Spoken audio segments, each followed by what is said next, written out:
Hey ladies and gentlemen, we got a $20 radio.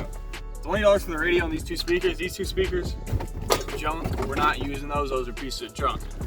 This is probably a piece of junk too. It's got a 200 watt amp built into it. But we have a $5 eBay radio in here, and it keeps randomly turning off. Also, it makes my Bosch speakers sound quiet. So, first thing to do in a Chevy, you need your keys, the side lever, tilt your steering wheel all the way freaking down. Shifter into, I believe neutral is the best gear. Nope, it needs to go lower. First gear. It's got a custom bracket. It's held in with, I believe those are 7mm. Now we can pull this old radio dim out. As you can see, I wired this last time. So this is gonna be your antenna right here. This is for a backup camera. Then this is gonna be your plug. Now, if you have the stock harness, it's gonna be a little bit different because you can see all my stock harness crap's in here. So you have to buy a harness adapter right here, and it'll tell you kind of what each pin does.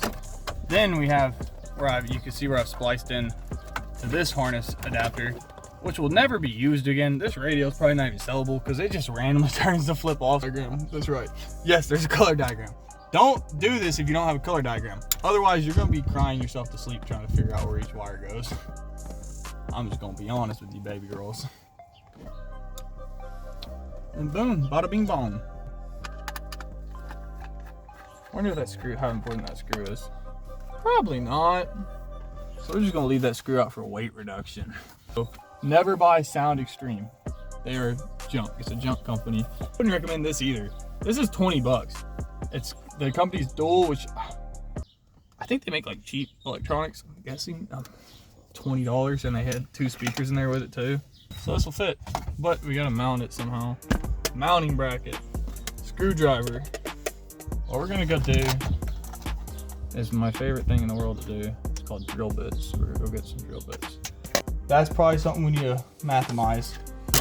Our little manly tape measure. So we got, that first hole is engine. It's in between numbers. I don't know how to do that. Look in between a quarter and half quarter. Huh? All right, guys, don't come to him for 3/8. Not, which I'll say is about like in this area somewhere.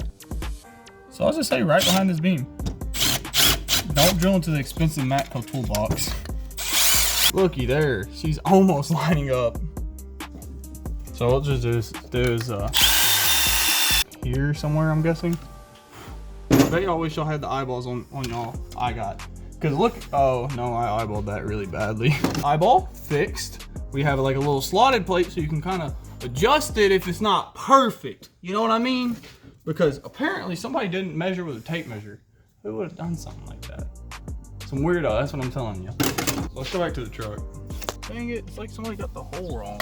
The screws with me so I can make sure I'm doing it wrong correctly. Because ain't nothing here correct. It's just kind of half-aid.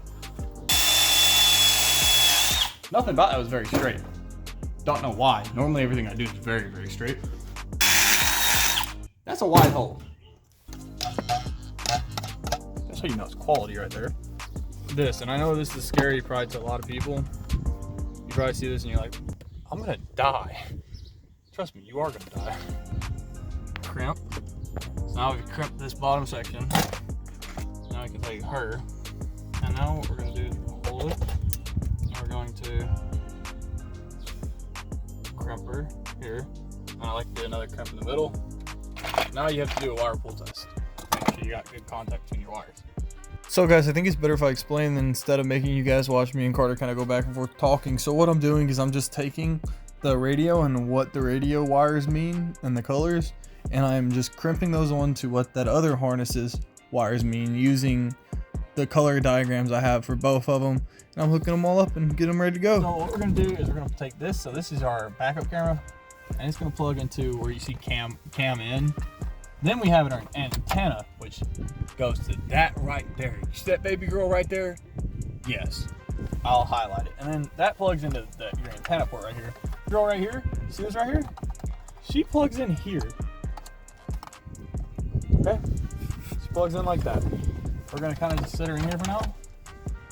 Now we're gonna go to keys. Right here. Stick them in here. Let's see. Oh.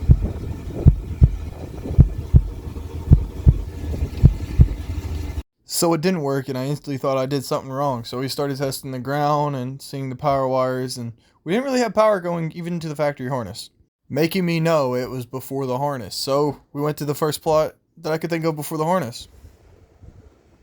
She's blown. Right there. I don't know why the truck keeps doing this, but it either blows these fuses or sometimes you have to unplug the fuse and plug it back in. Now, let's hear how the speaker system sounds. It doesn't sound good at high volume. So those speakers are probably going out or something. I guess we go ahead and put her back together. Back up. Dude, your light sucks. Bro, look at the phone. Yeah. You have it flipped the wrong way.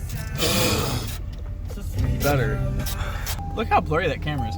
By the way, guys, that camera was like $1 off of eBay, I think. Like $1.99. Budget build. I appreciate you guys for watching. Subscribe, like, and go check out my boys Carter's channel if you guys like woodworking or custom stuff kind of like this, but not automotive custom, I guess.